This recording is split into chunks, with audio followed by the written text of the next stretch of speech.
This morning's video covers flying from Kuala Lumpur to Siem Reap, special assistance on where to go if you need special assistance at Terminal 2, and also just flying in, like taking off from Kuala Lumpur, flying into Siem Reap. So if you want to watch all of it, just fast forward, especially if you've not been to Cambodia, if you've not flown in before, just the last 5 minutes or so, maybe even 10 minutes, I don't know. It's worth watching because the flight in was incredible.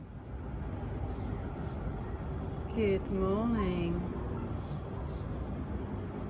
My last one of waking up in Malaysia for a week, because today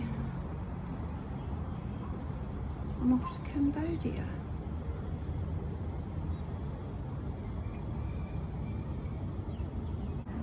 Quite excited about my trip to Cambodia. I'm doing this next leg of the journey alone, and what I've done is I've gone with a tour company. I've booked my own flight, I've booked my own hotel, but for the tours I'm going with someone. So someone's picking me up from the airport, somebody's taking me all around the attractions and the places that I want to go.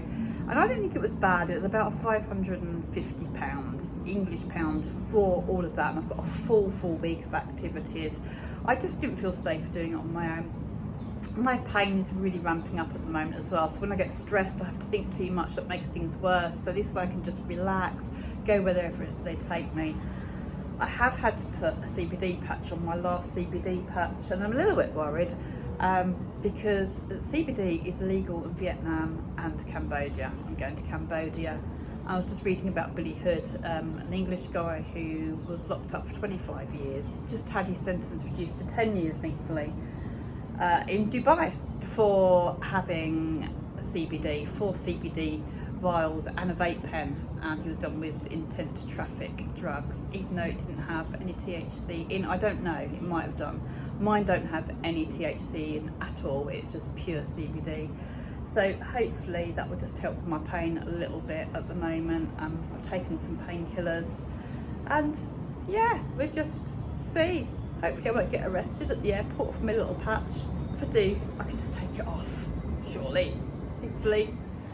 I have noticed I'm getting quite dizzy this morning, and I think a lot of it is anxiety, although I'm not actually physically feeling anxious in any way. I feel okay about the flight.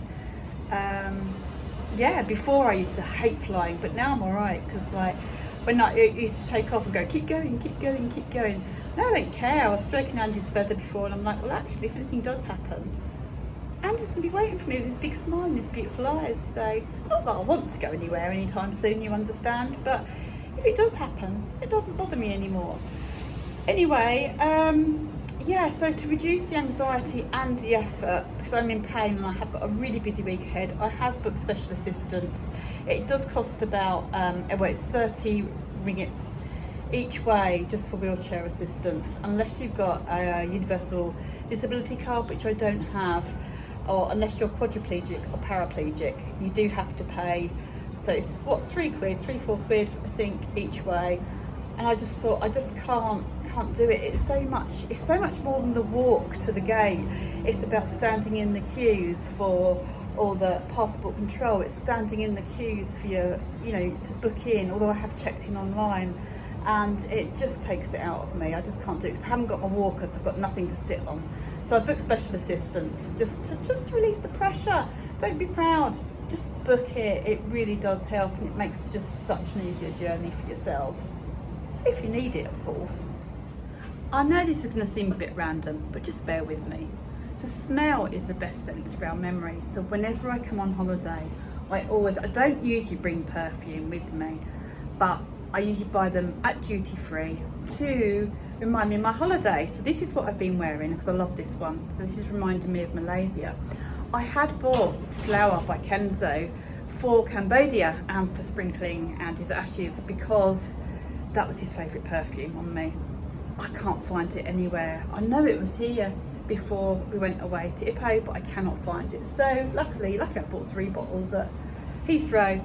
I'm going to take this one with me to remind me of Cambodia. This one's more uplifting, so I might need that for all the walking I've got to do. And this one's more calming. So yes, that's my little tip. Whenever you go on holiday, buy at duty free, wear it all holiday, and then whenever you wear it in the future, it reminds you of your holiday. Hopefully you have a good one. Now waiting for my cab, my grab, and I'm getting really excited. Yay! Cambodia, here I come!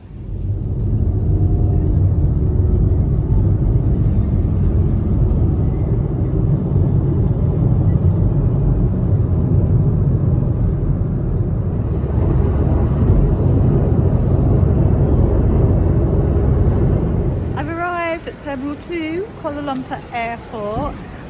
If you come in, always make sure that you specify Terminal 1, Terminal 2, because there's about 20 minutes difference between them. It's taken about just over half an hour from Puchong area of Kuala Lumpur, which was pretty good going actually, but always allow an hour because of traffic. And it's cost me 80 ringgit, well it was 71 ringgit, I gave him 80, which is about £16. That's not too terrible. My flight's not for a few hours yet, so that's good. You would have seen I filmed some of the tall high-rises as we came on our journey here, and you would have seen probably that they like the apartment living and they like the sky rises over here, but that's because of the cost of ground, so land. Especially in Kuala Lumpur, it's really expensive. So obviously, they buy land, they build up, they can make tons more money rather than building across like we tend to do mostly in the UK. So, yeah, that's kind of why. But I do still, it did make me think of Osman the other day and how sort of, you know, the original people from the villages had their properties compulsory purchased. Ooh, someone's getting a bit irate over there. And they've been put into these apartments. They don't actually like it. You know, they've lost their city centre or their village centres, as they said. But there you go, it's what it is. I am going to go in now to find special assistance, and I might be back with some more Malaysian tidbits and fun facts later. This is where the fun begins. It's quite big here, and no signs at all of special assistance, so I haven't got a Scooby-Doo right now. Oh well, might have to walk a long way just to find special assistance, which kind of defeats the object really. So I'm on level 3, which is kind of where you get dropped off anyway. I've just asked a security guard guy and he said just to keep going forwards. So I'm just heading up here and hopefully there'll be some signs somewhere. Oh, happy days. Just waiting for my Starbucks. I just wanted to share a random thought with you so you can see how my mind works. That when I came here, I came in a Perodu, I think it's called, car, which we can't get back in the UK, and I really quite like it. And I was like, perhaps I could download or withdraw some money from my premium bonds, buy myself a car here, and then drive home. That's what one part of me wants to do. The other part's like, but you want to be home for Christmas, Greener, and you promised yourself and everyone you're going to hunker down for winter at home. So I'll stick with that plan for now. It's quite easy when you find your way. You literally come in through from where they drop you off, keep walking forwards, and then on your left you'll see a V16, and next to it is a service counter, and that's where you go. Just show them, you have to book online for AirAsia if you can, otherwise you get charged a fee if you're booking at the counter. So yeah, just booking online, and then you give them your boarding pass or the check-in thing. Give them your passport, they come back with your boarding pass ready for you, and they're going to collect me an hour before my flight, so I've actually got to sit here for an hour and a half until they come to collect me, so it's going to be quite quick to go through. So that means definitely no duty free, so I can't get my Kenzo. I might be able to get it at Cambodia end though, we'll see, I have to hope. I have found it, it's in Jerry's suitcase in Port Dickinson, so she accidentally picked it up. Oh well. Have to get a new bottle, hopefully, somewhere. So while we've got a little bit of time in our hands, I thought I'd just do some fun facts really about Malaysia, apart from it being an absolutely beautiful country with beautiful people. Here are some other facts. It has 14 states, 9 of which are run by sultans. They have a sultan ahead of them, and those sultans take it in turns every 5 years to be king. They come and live in Kuala Lumpur for 5 years in the newly built palace there, and they rule the country, and they do it in a 5-year rotational basis. A bit like our king in England though, don't really have any sort of real powers, because they do have a government as well here that makes all the rules and decides what's what. Also, the most popular sport here is soccer, followed by badminton. But the national sport, although it's not, you know, known and it's not registered as a national sport, the one that's recognised, I've had to write it on my hand, is sepak takraw, which is like a kind of volleyball that you play with your feet. So I'd quite like to see a game of that. I haven't seen any, I have to say. The biggest export here is electronics, then followed by chemicals, petroleum and liquid gases as well, which is probably why petrol's so cheap out here. And lastly, palm oil, so they're the top exports of the country. It is a multicultural country with different religions, different languages, different cultures, and mostly living very peacefully with a very, very low crime rate even. And it's beautiful, and those people are lovely, really nice. It's nice to think that actually, although I'm flying off to Cambodia, I will be coming back in a week for a few more days before I head home. Okay, I'm not going to lie, I'm starting to feel a bit anxious and nervous now. It's better than the whole 24 hours I used to feel. I've only got about an hour to go to my flight. I think some of it might be because I'm a bit worried about, are they actually going to come and pick me up? Am I going to have to make a mad dash to my plane? That's my brain telling me that. All will be well. All will be fine. It's okay. Relax. I'm so glad I paid for special assistance. It was a long, long walk. I was at L22, which is the furthest gate. It took him 20 minutes and we sped through all the checkouts and everything. Rather unnerving is the fact that you don't have to take any of your toiletries, your liquids out, your batteries, your electricals out. They just your bags go through the scanner. And the people that bring you in the wheelchairs, they don't have to scan anything either. So yeah, that was a little unnerving, especially because I've got Andy's ashes in my bag in a pot. It just looks like powder and some liquids that I could be mixing up. I'm not though, I'm not. I hope nobody else is, but there you go. I'm sure it's going to be a wonderful flight. It's going to be safe. And they're really great. They don't just leave you like at English airports. They tend to just take you to the gate and then leave you and you find your own way, or they ask you, do you want another wheelchair? They actually stay with you, but it was quite unnerving. Another unnerving thing is I actually had to sit in my wheelchair, or in the wheelchair, and the people didn't seem to have an awareness of distance when you're in a wheelchair. So I had people standing up around me here, really close behind me to the side of me. I felt really vulnerable. I knew nothing bad was going to happen, but it really made me think how it must be for people who are in wheelchairs all the time. And I really will be more aware of that now. I don't think I do engage in their space. I think I'm very aware of people's personal space, but just something else that I'll take on board from now on. Here we go. Bye bye Malaysia. See you in a week.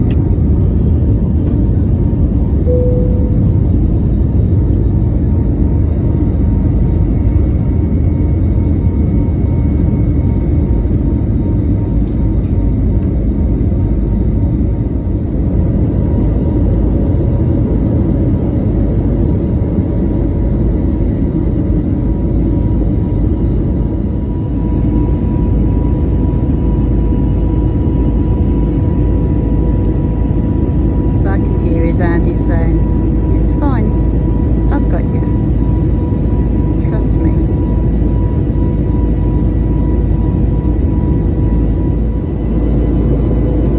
It's going to be cloudy most of the way, but they're very beautiful.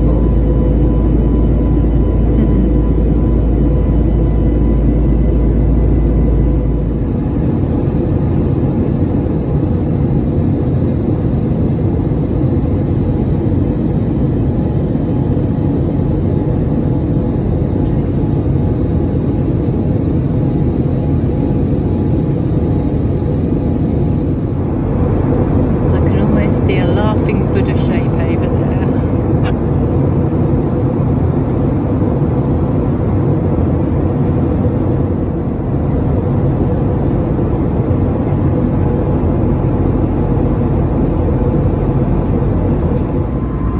Top marks for this have actually got the ingredients for their food and the allergens, so I'm going to go for vegetable curry with biryani rice.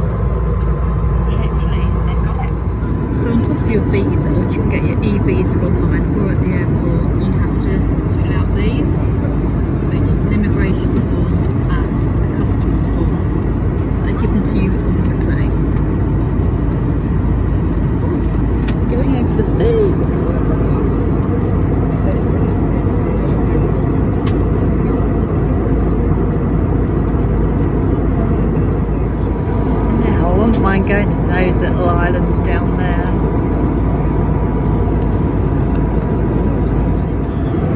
order my food online. It takes about 20 minutes to cook.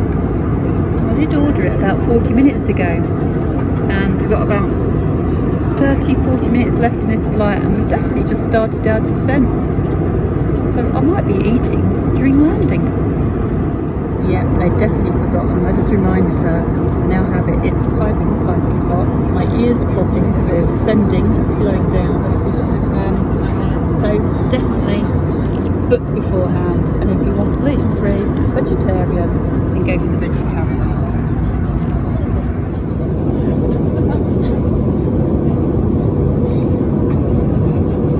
So wet and swampy.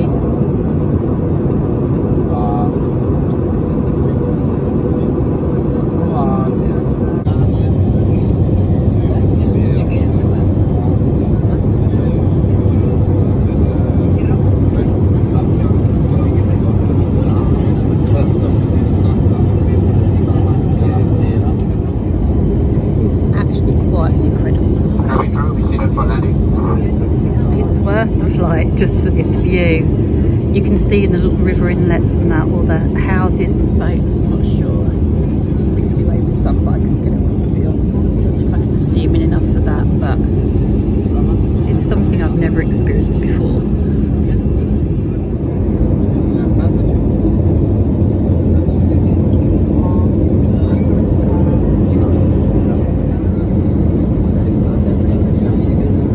It's incredible to see this.